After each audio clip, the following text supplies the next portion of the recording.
Thank you for joining us on this episode of Legal Angle with Emmanuel the Law Halloale.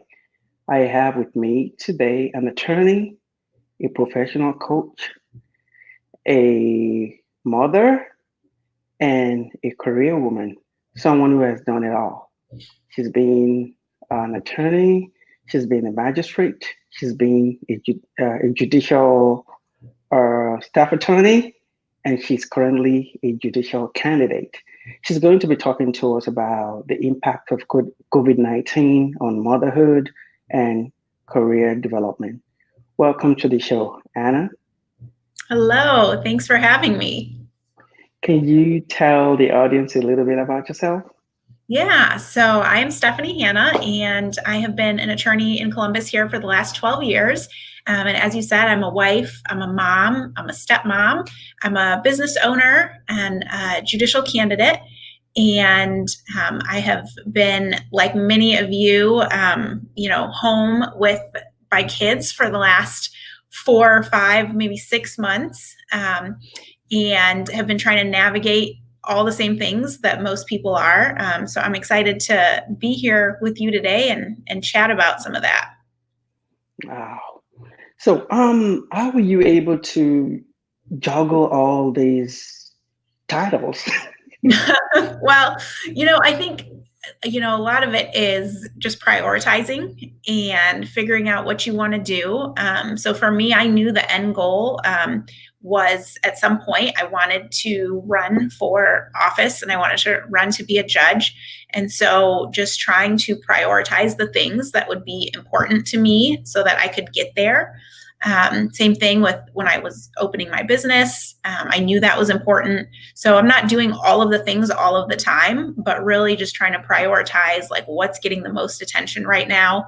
I definitely don't believe in, balance and having it all. And, that's very mythical. Some things fall down for a little bit while other things rise and then we switch. And so it's just that adaptability and flexibility that I think is really important to keep in mind, and also not to take yourself too seriously and try to make sure that you're filling your own cup up so that you can continue giving to everyone around you.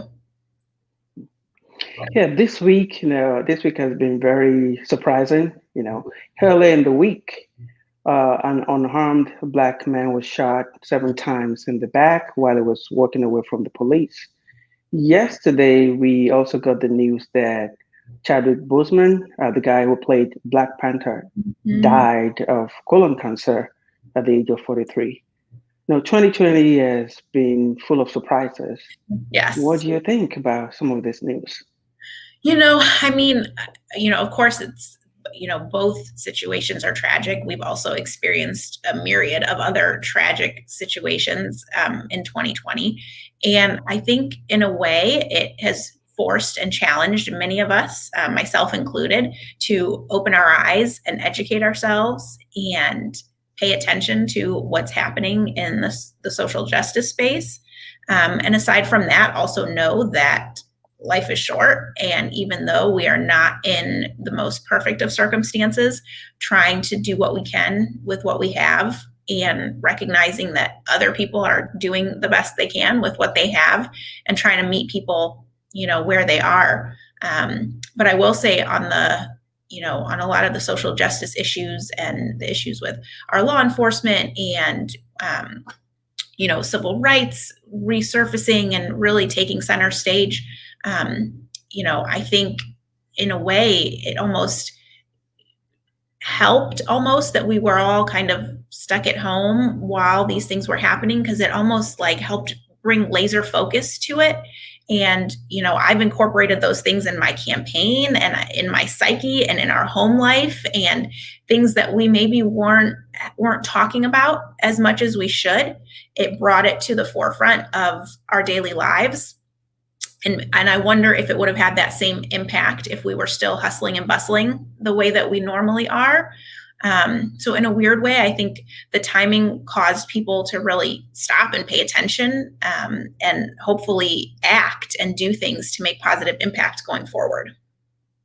Yeah, you're right. Indeed, COVID-19 really actually made everyone stop, slow down to pay attention. Mhm. And you worked as a prosecutor. What was that like? What kind of cases did you prosecute?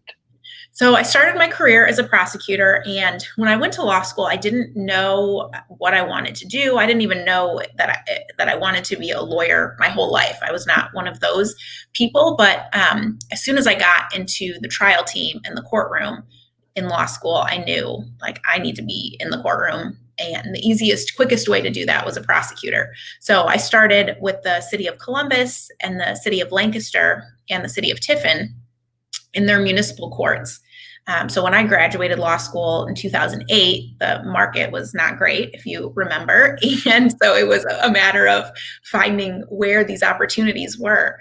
So I prosecuted misdemeanor cases. I was in the municipal courts in those three jurisdictions. So, drunk driving, theft, speeding, those sorts of things, not felonies, but misdemeanor criminal cases. Oh, okay. And you did that in 3 different jurisdictions at the same time?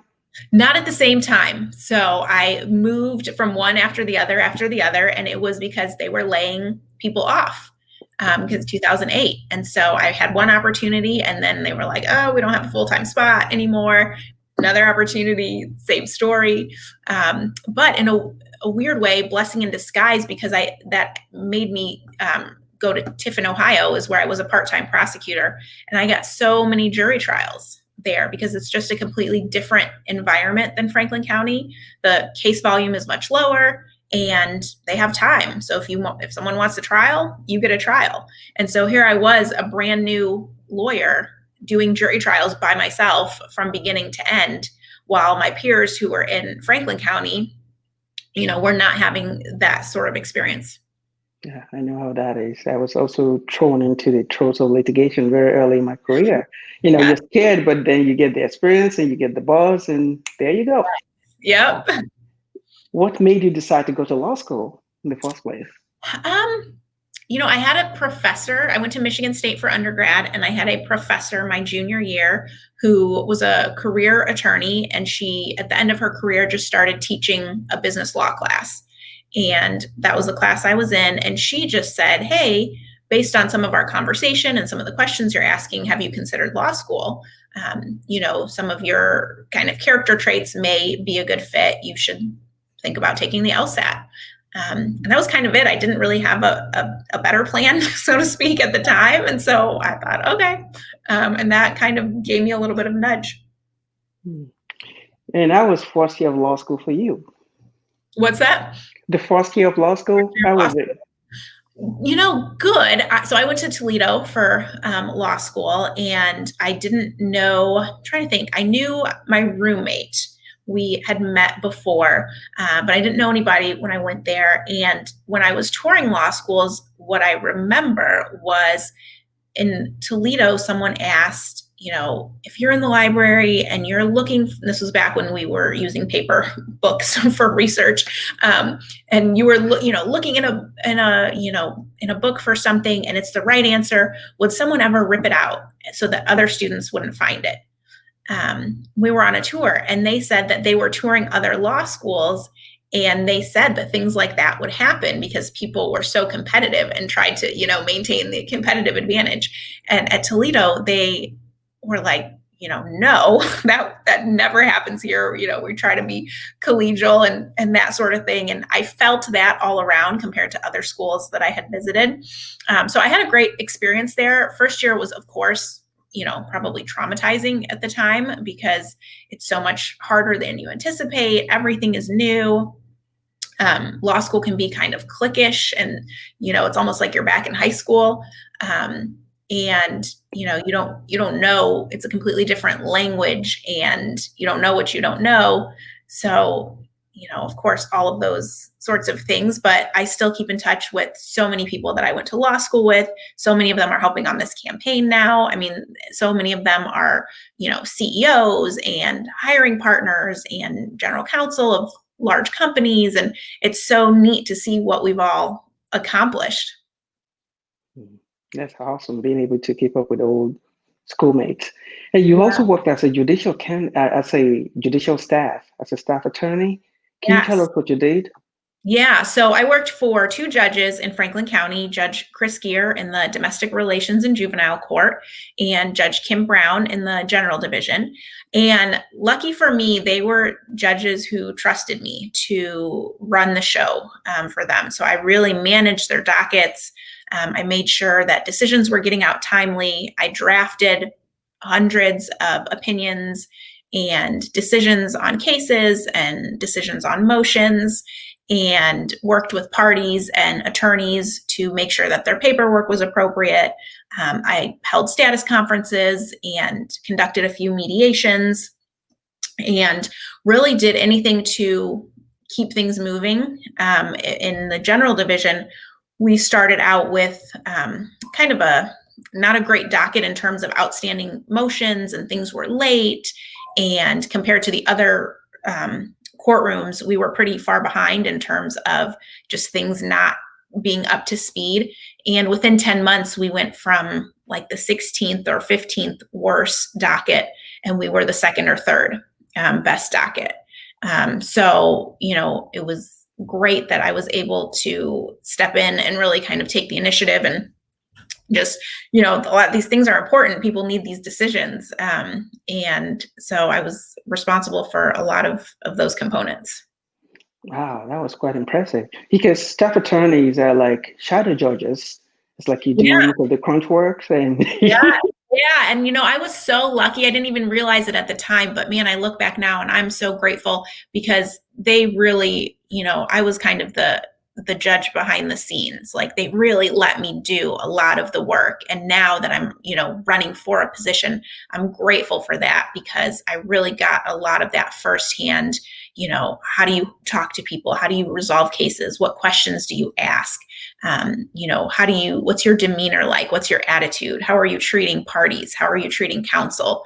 How are you conducting yourself in the community? I mean, all of these things that, I'm observing all the time, but not realizing how important it is. Now, I'm very thankful to have had two great role models. that's great. You also worked in a law firm as an associate. Can Yeah. you tell us what you did at that law firm? Yeah, so I worked at Carlisle, Patchen and Murphy, and I was at one point the only associate, so I got to do a lot of different things, and there were probably 30 partners at the time. So I got to do a lot of different things. I did a lot of general litigation, a lot of domestic relations, where I represented people who are going through divorce or having child custody issues. A little bit of construction, a little bit of representing people through mediations and taking depositions, and lots of writing and drafting, and kind of learning. I went there after the court, so it was interesting. I had the court's perspective, and then I got to go represent parties and bring the advantage of having the court's perspective, but really see things through the eyes of someone. That was the first time. I had a solo practice for a little bit before that, but that was one of the first times where I was advocating on behalf of somebody. Whereas, at the court, I was, you're a neutral, right? You're trying to make fair, impartial decisions. But here, I was trying to tell the court that, we were right, and here is why. So it was great to be able to approach things from both sides and have kind of that judicial courtroom background to help navigate as we were advocating for our clients. Then how did you get to be a professional coach? So the whole time that I was practicing law, I have just always had an appreciation for the value of relationships, and knowing that is how I was able to get a lot of really great opportunities. I've served on the Children's Hunger Alliance board and YWCA board and Columbus Bar Association. And I was doing a lot of things that a lot of my peers weren't doing. And I tended to be younger than a lot of people in these organizations where I was serving. And so over the years, people just would ask me to have coffee or a phone call so I could share with them, how I was doing it. And I found myself giving the same advice over and over about relationships and networking and strategies that I was using. And when I was on maternity leave with my second child, I thought, what if I tried to put that into a curriculum? What could that look like? And that is how the Other 85 was born. And the name is because I believe that 15% of our job success comes from the hard technical skills, and the other 85, the relationships, the way that you present, the way that you work in a team, how you can network, that is what really makes or breaks your career. And that is what I wanted to focus on. And so, my friends and I would joke, they would bring someone in to interview for a position, and they would say they look great on paper, and then the interview did not go, as well as I thought. And we would say, like, oh, they have the 15, but they didn't have the other 85. They needed the other 85. And so that is how the Other 85 was born. Oh, wow. And how long have you been running the Other 85? So I joke and I say, for free, I've been running it for 12 years. As a business, I have been running it for a little over 2 years. Yeah. So COVID-19 has really changed the way we do business, the way we do networking, the way we do a lot of things. Yes. And most of the people affected by COVID-19, especially the people bearing the most brunt of it, are women, because most have to either juggle parenthood with career, or some even have to drop out. So what do you have to say to women who are struggling right now on balancing those two conflicting aspects of life? Yes, I mean, it is hard. And I have 2 real young children who are ages 2 and 3, and my stepkids are 17 and 20. So they're kind of at both ends of the spectrum. And I'm not navigating with that schooling piece, that in-home schooling, virtual, hybrid, all of that stuff. My stepdaughter she's a senior, and she is dealing with that, but she's pretty self-sufficient for the most part. So I am not really in the weeds the way a lot of people are. And I know that can add to the stress tremendously. But I think my overall kind of advice or thought is to make sure that you're vocal with what you need and the support that you need. I know I see a lot of my friends who are kind of bearing the brunt of it all and not asking for help. And I know it's hard to pretend that you don't have it all together, or that you need help, but it's, you have to ask people to help you, because the people who are doing it or who look like they're doing it have help. And so whether that is, and being really specific about, like, what do you need somebody to do? What do you need your partner to do? Or are you going to outsource something? Or, what can you remove off of your plate? Or what do you need to make yourself function better?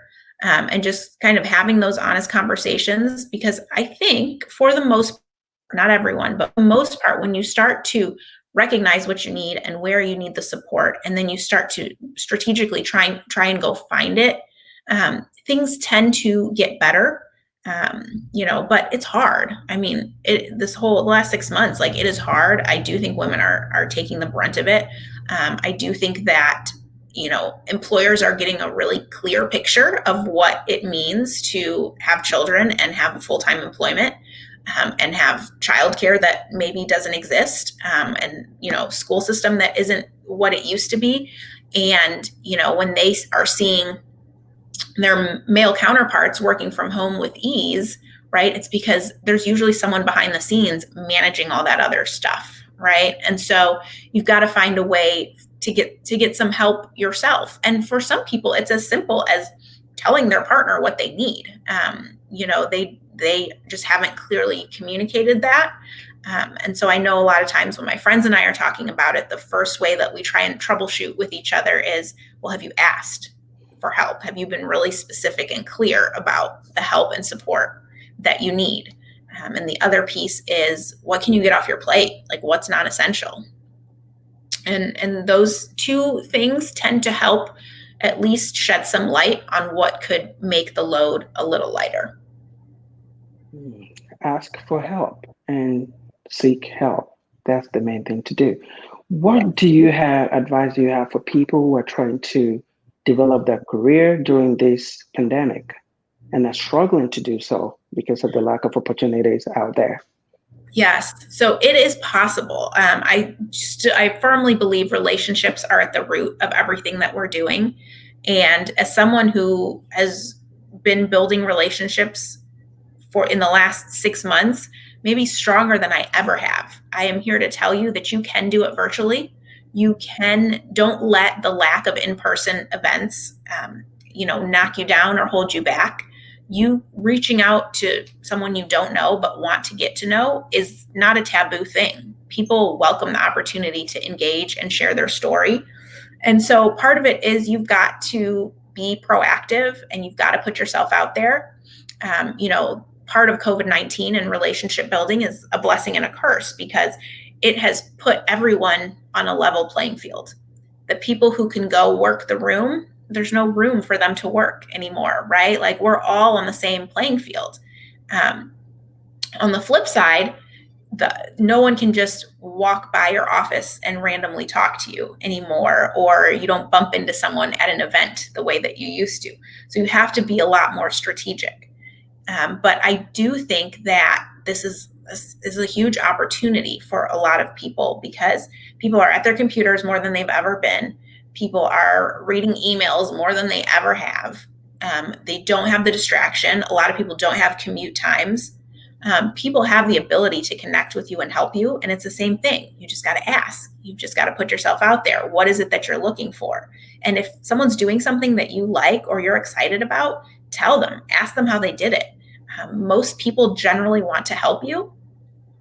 And so the same concept of, ask, put yourself out there, and good things usually follow. Just ask. Yeah.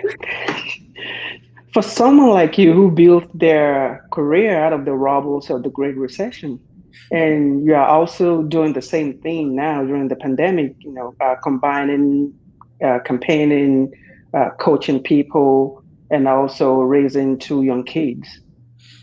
How are you able to do all this? And what can you tell all the people who are struggling with the same issues, trying to balance life and career? Yeah, so it's funny, maybe starting my career in 2008, 2009 gave me a little bit of this grit and resilience because let me tell you, for 5, 6, 7 years, my colleagues were struggling. Like that was the first time that, there weren't summer associate classes, their law firms weren't hiring. And this whole time we were in law school, we were being told, it was truthful at the time, but, just do well and you'll get a job. There was no thought that anything else could happen. And so fast forward to now, when very similarly, there was no thought that what has happened the last 6 months could happen. And so there is a piece of that resilience, a piece of that work ethic, that hustle. And I think the biggest part of it is like not listening to other people, not listening to voices that are not supporting you, because there will always be people who want to tell you why something is a bad idea or why you're doing too much or why you shouldn't go for this or do that. And those people are not in your corner and you don't have to listen to them. I was able to accomplish a lot, not because there were people actively telling me no, but because if they were, I wasn't even aware of it because I was just so laser focused on what I was trying to accomplish. And so I think part of that feeds into the resiliency piece. And the other part is confidence in your abilities. A lot of the work that I do with the other 85, a big component of it is confidence coaching, because that tends to be the root of a lot of these struggles. And confidence is a muscle, just like anything else, and you have to flex it. And you can't like walk into a gym and pick up 50 pounds. You have to start slow and you have to do it repeatedly over time. And so the same sort of thing with confidence. You have to keep the promises that you're making to yourself slowly, one at a time. And then your confidence muscle flexes and then you become more clear on what your goals are. And the balancing thing, I don't think that's real. There's always something that's gonna suffer.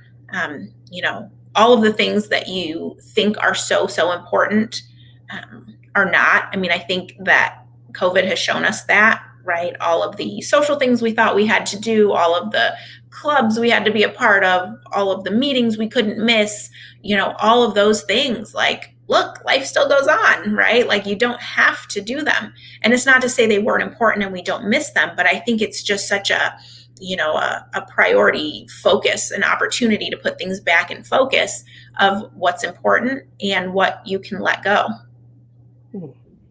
So, wow. So you just have to focus and choose what your priorities are. Yeah. So have you had clients reach out to you during this pandemic and worrying about what to do at work and how things have changed? The fact that they're not able to have that face-to-face interaction with people like they used to.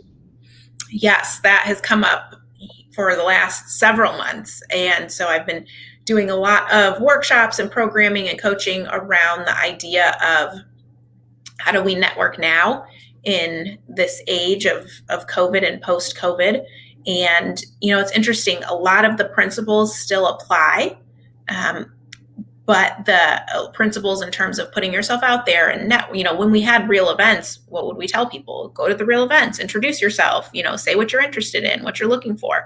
So a lot of that still applies now. You're just doing it behind a screen and, letting someone know what it is that you want and what it is that you can provide and how you can be of service, and really kind of having that servant mindset can be really helpful and go a long way. And especially these last few months, the simple act of calling someone or emailing someone to check in on them and see how they're doing, right? I mean, that is very helpful because people don't have those checkpoints that they used to, because you're not randomly, running into someone. So you have to be a lot more intentional about it.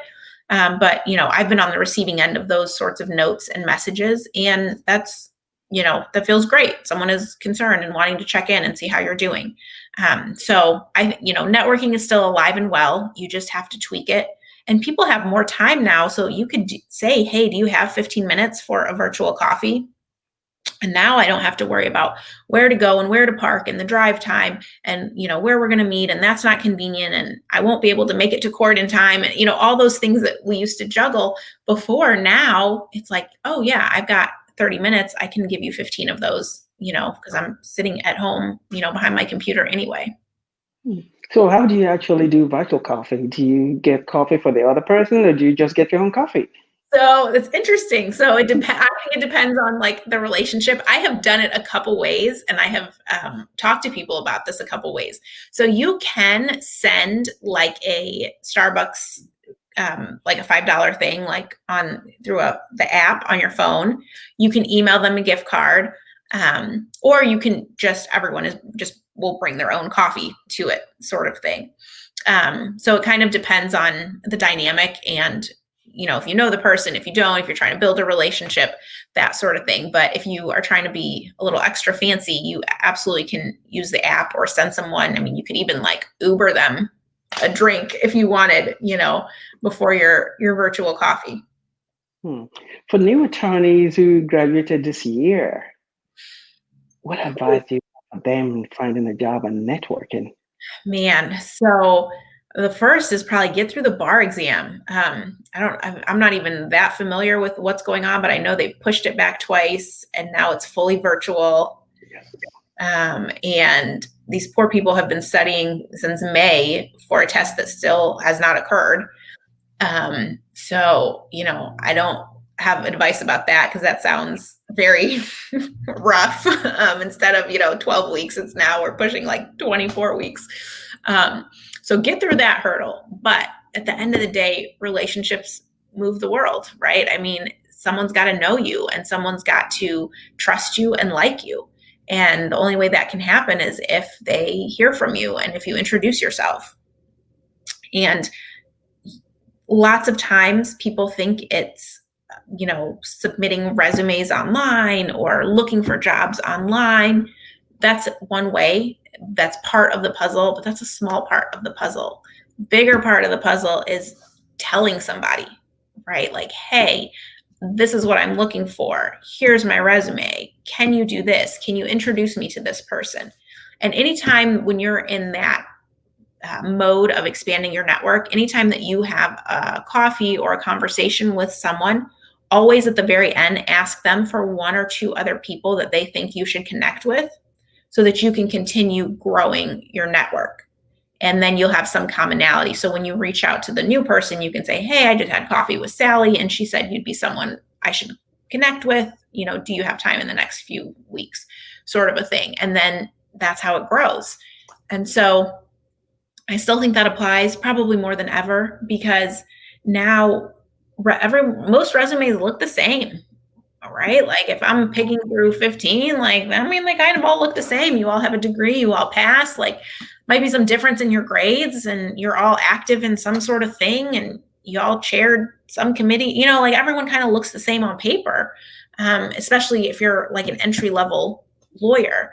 And when those jobs get posted, they get tons of resumes, and there's got to be something that helps you stick out. And a lot of times that's someone putting a phone call in for you, or someone saying, hey, if you see Joe's resume, I know him, let me know. I can give you some background on him.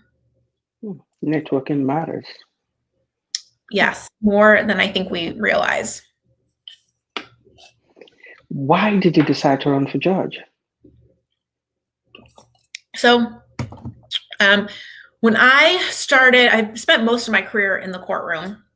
And even though I've been doing the coaching, I have been practicing and representing people and still very active in that space. And I knew that I wanted to help people on a larger scale.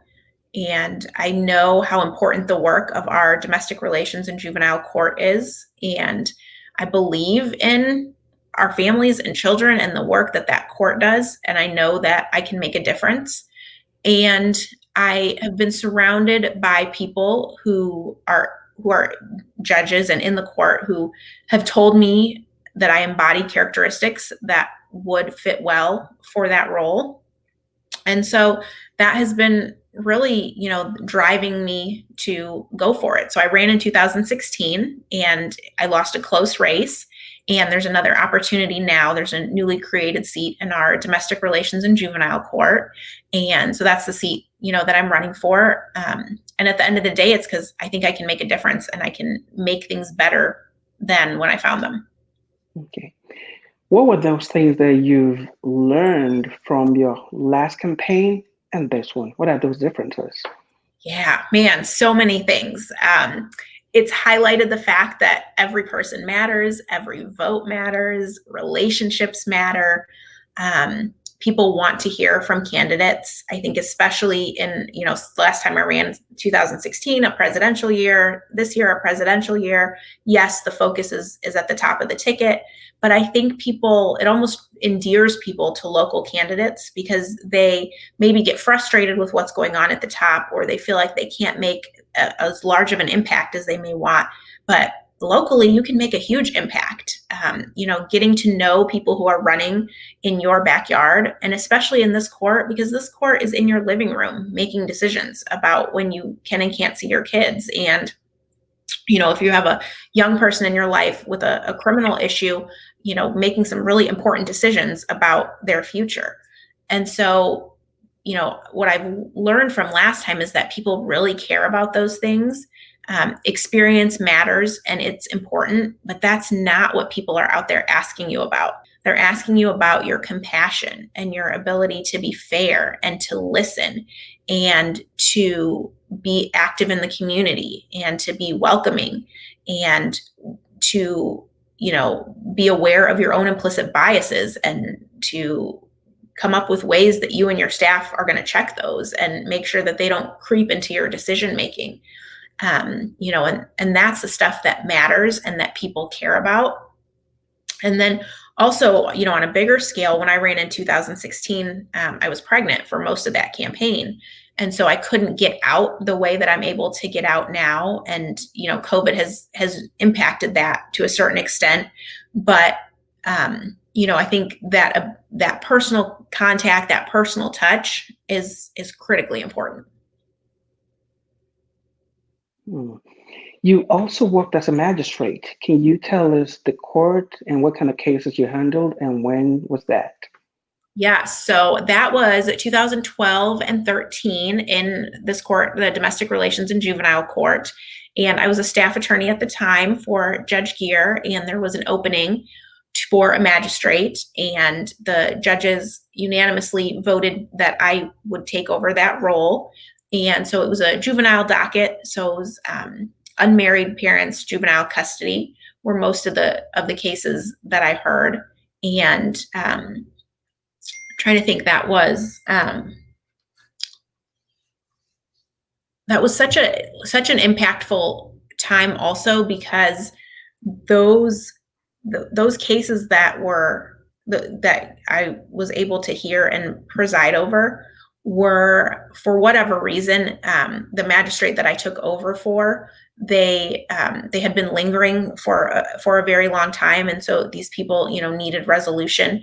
And the fact that we were able to, they were set for trial, and many of them we were able to resolve without a trial, because we were able to kind of mediate, and that didn't appear apparent. If you would read the pleadings, you would think, oh, this is probably going to be ugly. But what it taught me was, once you get in there and you talk to people and you give them a chance to listen, to talk, and you listen, you don't do anything. And this was not, I wasn't very wise. Like, I didn't know this was going to happen. I just went in anticipating, like, we have to have a trial, and just listening to people talk before we even really got on the record. I heard a couple things, and I thought, well, it seems like you guys actually maybe do agree on something. Maybe time has passed and we haven't had a meaningful conversation in a while. And so we were able to resolve it. We didn't even have to have the trial. And so not all cases are like that, of course, right? And many are going to end up going to trial. But it just, in that moment, really made me think, like, I really enjoy this type of a role. And if the opportunity presents itself, to run for judge, I'm going to have to go for it. Do you have any particular cases that stuck in your mind that you think, you know what, I can never forget this case? So that actually is one of them, which has kind of got me on that tangent, because I was like, so, I was preparing for it. I was nervous. It was going to be my first trial presiding over something. And it had been contested for 2 years, and it was like a big thing, and they needed it off the docket. And that was a big reason why I was put in this role in the moment that I was put in it. They needed someone to hear these, there were 2 cases, hear these cases. And that was really the function that I was performing.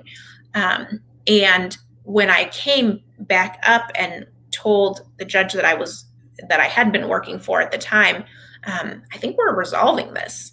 They were like, no way, there's no way that that's happening based on what was in the court file. And that stuck out because, it wasn't all me. It definitely was not all me, but I do think I provided some vehicle for them to share their stories and get the resolution that they needed and save themselves a lot of money and probably a lot of heartache by going through a complete, trial. And so that one sticks out to me. And then as a prosecutor, I had a case where it was a phone harassment case, which, those don't tend to go very far. A lot of times those can get dismissed. Those aren't, from a prosecutor's perspective, the evidence isn't always great to go forward on those. And this was one where the woman she really had been harassed, and time again, she couldn't get, the evidence wasn't good. She just couldn't get it right. And so the case would get dismissed, the charge would get dropped. It was all these things where in the background, she just kept getting taunted and getting more frustrated. And we were able, we took this one to a jury trial on a phone harassment case. And all we really had were a couple of not nice voicemails, right? It wasn't a great case. And we were, it was a jury trial, and we were successful.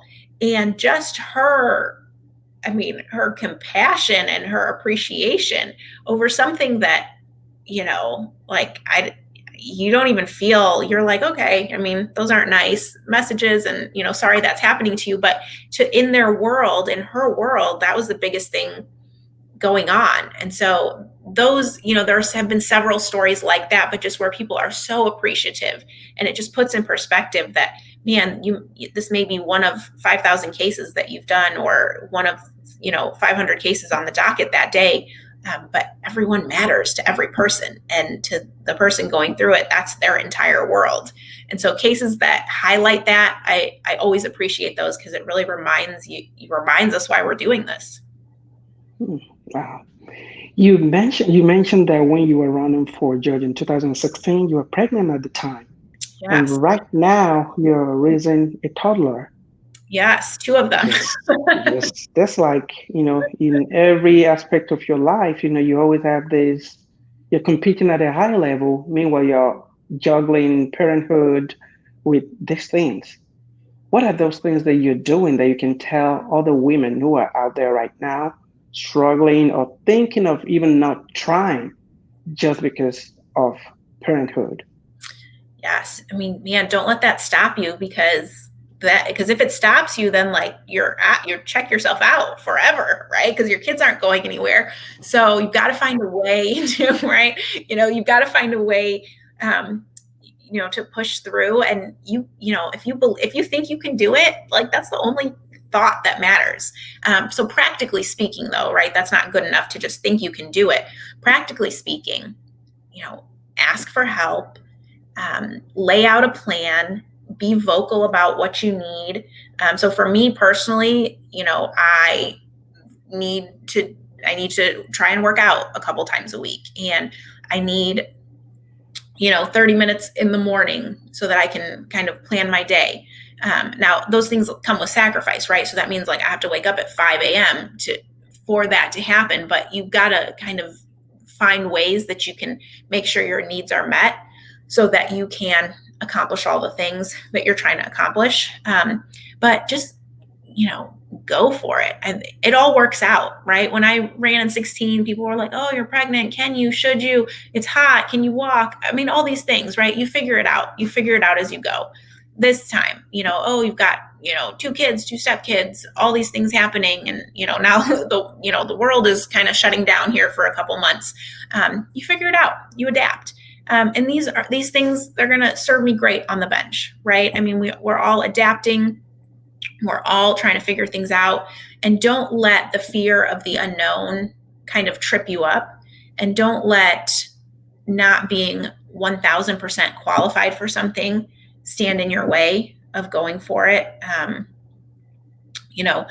There are plenty of men who are going for things that they're not 100% qualified for, and they're not feeling restrained because they have children.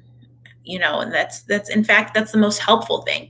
I think the perspective that I'm bringing to this campaign is so much stronger because I'm a parent, because I can appreciate that perspective, and you kind of understand what is more important, what's important, and you can just act accordingly and let go of things that are not important. Yeah. And the seat you're running for too has to deal with cases that has to do with families and children and custody and things like that. Can you educate us as to the kind of cases you'll be handling and the complexities or the simplicities of some of these cases? Yeah, so big picture: divorce, dissolution, child custody. And then in the juvenile sphere, juvenile criminal matters, which can be, anything from speeding tickets, criminal misdemeanors, up to felonies, and potentially things that are serious enough that they get bound over to the General Division of Common Pleas Court, school truancy, abuse, neglect, dependency, those sorts of things. And so in all of those cases, you are in someone's life. You are making a decision that impacts their every single day. You can contrast that with maybe a business case where 2 businesses are fighting over contract terms or an amount of money. And those are important matters for sure, but they aren't quite in someone's living room all the time the way that domestic relations and juvenile cases are. And, I think the complexity comes from the emotional piece that goes with it. Right? The law is not necessarily so much more complex than other areas of law, but what makes it complex is that it's such a delicate subject matter. It can impact people for the rest of their lives, especially in the juvenile criminal. I mean, what an opportunity. If you get it right, you can really impact someone's future. For a lot of people, that's their first interaction with law enforcement, with the court system. And if you can get it right and get them the treatment and the resources and assemble the team around them that can rehabilitate them and take them back to a path of success, they may never come back to the court system again. And so you have that power. So I think the complexity in this court really comes from the pressure, of the importance of the cases that you're listening to and the emotional component. There are very few, in every court, there's something some type of case that's like a happy case. In this court, there's not a ton of happy cases. Most people are coming at the literal worst time of their life. Even when you come out of it, your perspective will come back. But in the moment, this is literally the worst thing that's happening to you. And it's consuming every moment, of your life while you're in it. And so there's just such a pressure and a responsibility for the judges and the staff in that court to come with a level of compassion and professionalism and a work ethic to get cases moving, get people the decisions that they need, and offer guidance so that they can come out on the other side and that they can see that there is a future and that, life will go on and, that sort of a thing. And I think that all comes with the territory when you're in that court. Yeah, from what I'm hearing you say, you attach a lot of importance to cases moving along and not just sitting on the docket and people waiting for results of cases pending for so long. Yeah, I mean, I think efficiency is a huge piece of the puzzle. So this has been called the busiest court in the state, and each judge has about 6,000 cases. And, these are 6,000 cases that are impacting someone's life in a very big way. And I think, I have a fresh perspective and a fresh set of eyes to be able to look at the way that we are approaching the way that the docket is managed and the way that cases are being heard. I think a great thing that has come from COVID is forcing a lot of cases in that court to be virtual, to be online, to utilize, teleconferencing like this and phone calls and not requiring people to go to court all the time. For a lot of people, if they're not at work, they're not making money. And so for them to come sit for 4 hours in the courthouse while we get it together is like not good. We're not doing our job. So I've got some ideas for managing and redirecting the way that we hear dissolutions and uncontested divorces so that we can be strategic about how we're mapping cases out so that we can make sure that the court can give its time and attention to the cases that deserve it, that are, require a lot more handholding. And efficiency is the name of the game. You have to do it, of course, compassionately, and you have to get it right. It's not to say blow through all the cases, but it's to say, you got to work really hard and really long days, and you've got to, be on the bench when you say you're going to be on the bench, and you've got to work through the duration of your docket, and you've got to be accessible and approachable because that's why people are electing you to be there. And so that's a huge component of the role. Yeah. So virtual appearance is going to help move the case along. Yeah, I think we've probably seen that across the board in all courts. It's not, in some cases, it's not ideal and it's not going to be forever, but there are some things like where you really don't need someone to park and go down there and get, all this takes all this time, pay their lawyer to do the same exact thing. Some of these status conferences are 15 minutes long, but you're going to get a bill for 3 hours because that's what it takes, right? I mean, I know you know that. So there's just some efficiency that we've got to look at. Yes. Do you have a judicial philosophy? I do. I think really it is to be approachable, to be fair, to have a calm, consistent demeanor, to listen to people, to meet them where they are. I know that judges sit higher physically in the court, but I really believe in my gut that we are all there on the same team trying to get great results for people. And yes, I'm prepared to make the hard, tough calls. And I know that comes with the position, but really, I think so many cases can be resolved and helped with a little bit of compassion, a listening ear, letting people talk, meeting people where they are, and then being active in the community, inviting the community to the courtroom so that they can learn what happens. And then responsibility in the social justice space. I've committed that me and my staff will undergo anti-racism training and implicit bias training at least twice a year, because I think if not, we're only contributing to the problem. I think we've got to be aware for this, the numbers are pretty clear. Most people that are in our court and most young people are Black and brown children. And so I think we have a responsibility to make sure that we are checking our implicit biases and serving people in the best way and not letting our biases and things that we're not aware of creep into our decision making. And so all of those things fall under what I consider my judicial philosophy to be. Yeah, compassion and meeting people where they are.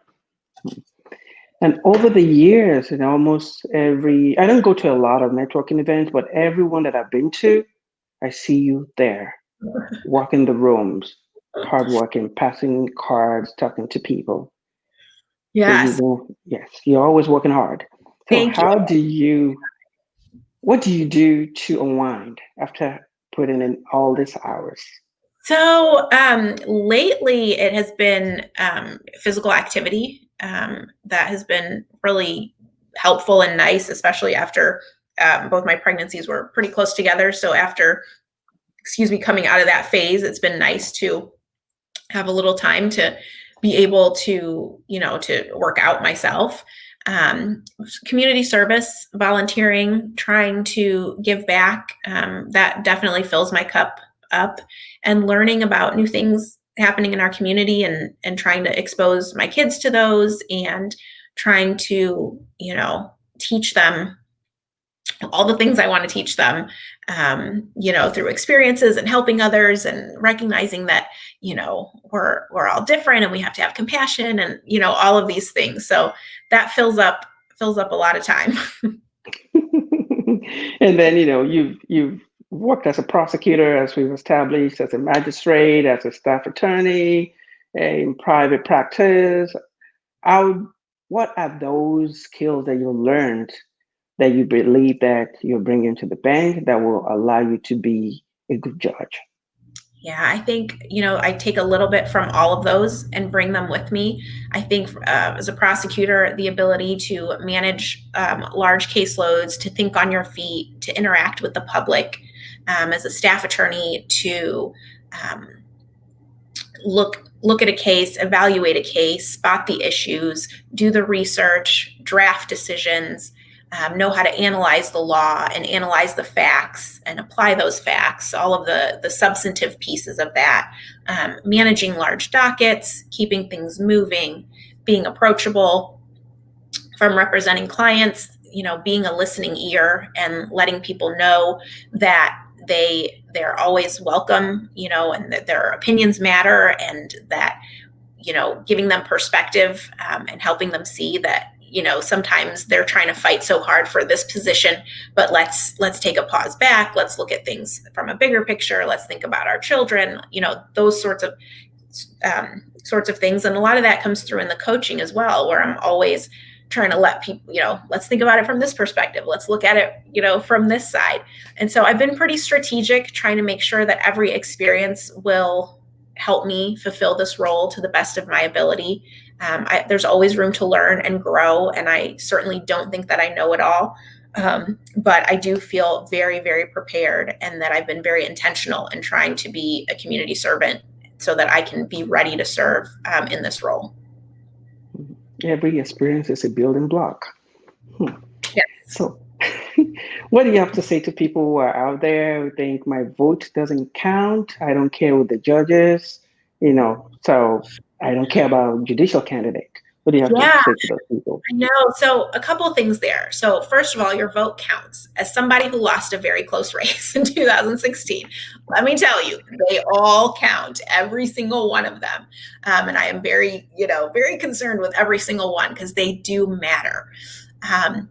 You don't care about who your judge is until you maybe have to be in front of one. And in this court, of all the courts, this one is one you may find yourself in because you may have an issue with your family or your child, or you may get a divorce. And so you may end up here. When I am talking to lawyers and they say, oh, well, I don't do any domestic work. I know you don't, but this is still important because your client may be here, you may be here. And then as a community, it's important that we've got good, strong people on our bench because judges perform such a fundamental role in our community.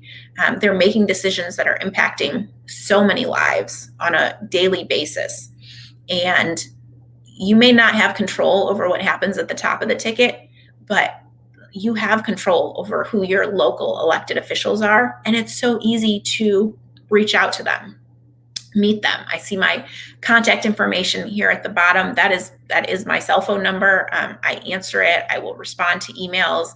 I have had hundreds of virtual coffees, meet and greets with strangers over the last 3, 4, 5 months.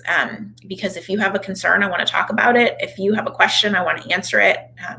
Transparency is so important. I don't want some of the news stories and things that we hear about some of our local judges, which are not real positive. Those are the exceptions. I think we have a really strong bench in Franklin County, and I want to add to that. And I want to be open and share because I think we all learn from that perspective. And your vote matters.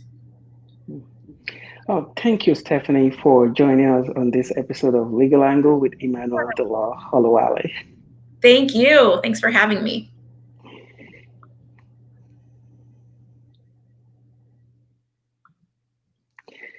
Thank you. And this is it on Legal Angle with Emmanuel the Law Holowale. And this week, even though we witnessed the death of Chadwick Boseman, he was battling cancer while going through his personal turmoil. His life is an example of how we can balance life while going through personal troubles. He's an example of being strong, just facing life, facing what life has thrown at you. And even though he's dead, he lived a full life. And his life is a great example. Now, we wish his family peace.